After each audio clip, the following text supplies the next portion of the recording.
यहाँ हेर्न सक्नुहुन्छ मात्र एउटा 3 भोल्टको सिमोस ब्याट्री र एउटा रेजिस्टरको सहायताले हामीले एलइडी लाइट अन अफ गर्न सक्छौँ। आज म हजुरहरूलाई यो प्रोजेक्टको कम्प्लिट कनेक्सनको बारेमा जानकारी दिँदैछु।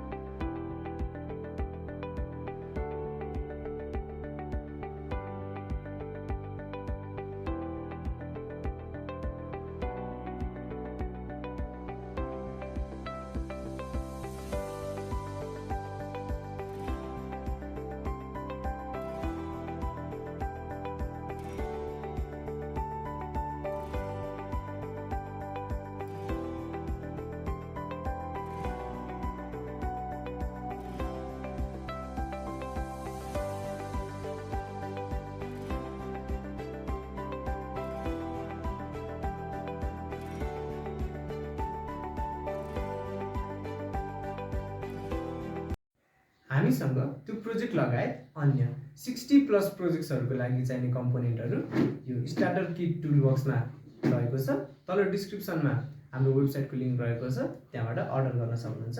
धन्यवाद।